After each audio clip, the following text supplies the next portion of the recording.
have seen a bit of a change in the way that people are buying and selling bags. And I think at the rate that designer brands are churning out designer bags, particularly Louis Vuitton, I don't think these bags are actually going to be as exclusive as we think in 10 years. Hey guys, welcome to my channel. I'm Jess. If you love shopping and handbag videos, please like and subscribe to my channel. Firstly, wanted to tell you guys my lipstick of the day. I am wearing Lip Injection from Too Faced, mixed with this lip tint. It's called Juicy Lasting Tint, and the brand is Rom and.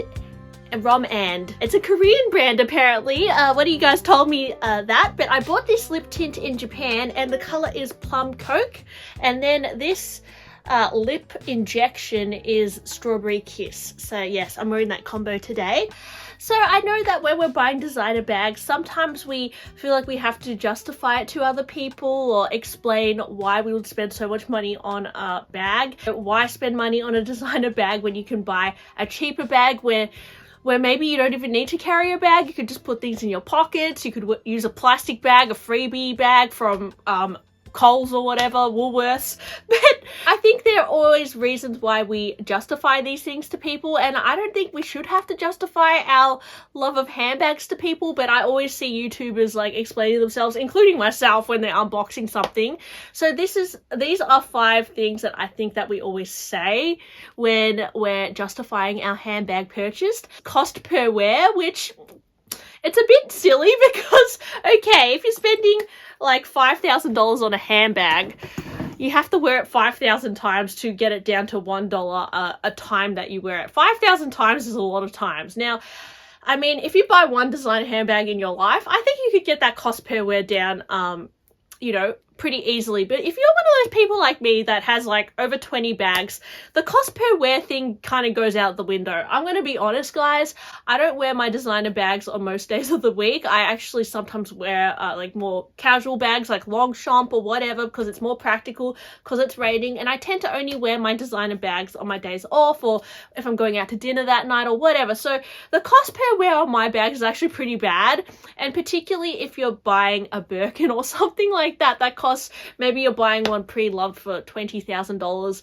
It's going to take a long time for that cost per wear to go down. And let's face it, guys, you could just buy a Coach bag for $200 and wear that for like 10 years. And you could also say that's worth the cost per wear. So cost per wear, I don't know about that, guys. Sometimes buying a poor quality bag is wasteful, and you might buy 10 poor quality bags and then they'll wear out and you buy another one. That's not necessarily sustainable, but you don't necessarily have to pay designer prices to get a well-made good quality bag that will last you. I think actually sometimes in cases like Chanel, you're buying a designer bag for like $8,000 that is not even necessarily the best quality, that will wear out really fast as well. So the cost per wear is not really a thing I think we can really argue anymore. Next is the quality. So we always say like designer bags are great quality, that's why they're worth the price. But I think with all the, you know, Tanner Leatherstein videos and whatever that you guys might have been watching, or we've all been watching, if you're into handbags,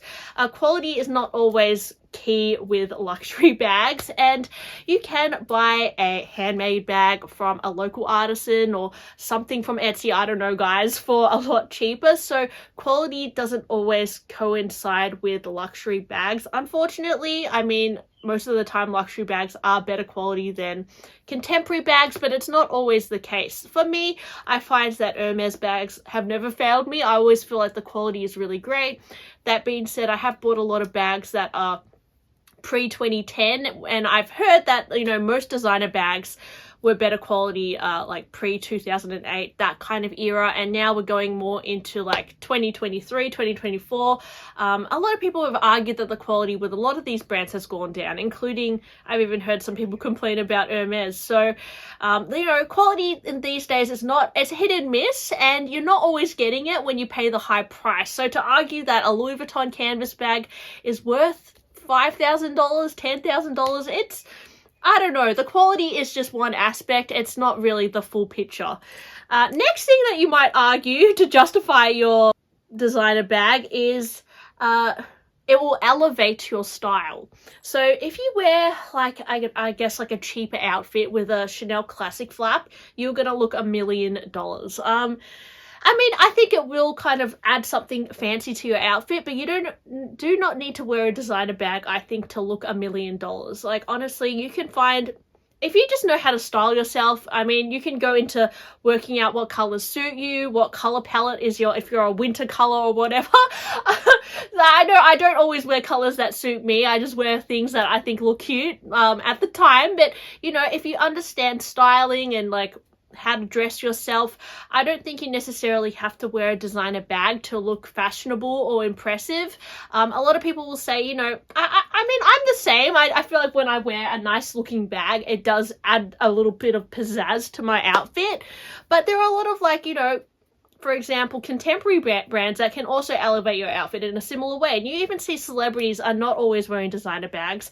Sometimes they're wearing contemporary brands as well. Even somebody like, I don't know, Kate Middleton is wearing, what is that brand? Like Aspinall of London or something. So yeah, and she looks very, you know, wealthy and fancy, right? So you don't necessarily have to wear a designer bag to look elevated, I think, anyway. In fact, sometimes a designer bag can make you look kind of, I don't know, not expensive. I don't know. It depends on the bag. Resale value. So if you buy a designer bag now, it's gonna, you know, go up in value in 20 years, and that's why you should buy a Birkin and all this. The fact is, guys, we just don't know what it's gonna be like in 20 years. We don't know what it's gonna be like in 10 years.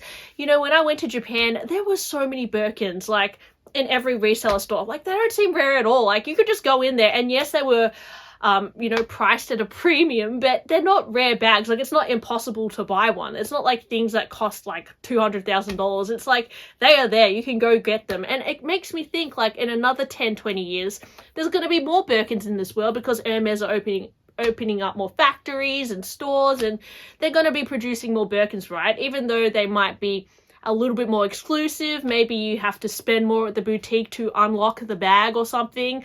I think that, you know, there's still going to be plenty of bags on the pre-love market, and I think at the rate that designer brands are churning out designer bags, particularly Louis Vuitton, I don't think these bags are actually going to be as exclusive as we think in 10 years. That might be an unpopular opinion, but even though the prices are going up, the fact is there is more bags in the world now. So that ruins the exclusivity of it, doesn't it? Unless they start discontinuing Birkins and classic flaps, they're not going to become as rare as we think. I don't think anyway. Maybe I'm wrong on that. But we have seen the resale market kind of dip a little bit, especially in the last year or so. I think because of the cost of living going up, particularly that whole hype around luxury brands kind of fizzling out a little bit. A lot of the luxury brands are also not profiting as much as they expected to at this point in time. We are seeing a little bit of a dip in you know, interest in luxury brands as well, which is also affecting resale value. I mean, has it got to a peak yet? Is it at the point where the prices are as high as they're going to be and maybe they'll plummet? Well, it could happen. Anything can crash. Any market can crash, I suppose. You know, I don't know much about, I'm not that good at like stocks and that sort of thing, but I have seen a bit of a change in the way that people are buying and selling bags. Not to mention that there are a lot more super fakes out there, which are also impacting on the resale value of bags because people are not necessarily trusting of authentication and that sort of thing as much as maybe a few years ago. So resale value is it's a questionable thing. I think short term, I mean, if you are a consignment store, if you are a reseller and you know how to navigate the market and you just want to quickly flip things, like buy something like a Birkin from the boutique and flip it, yes, and that's worth the resale value.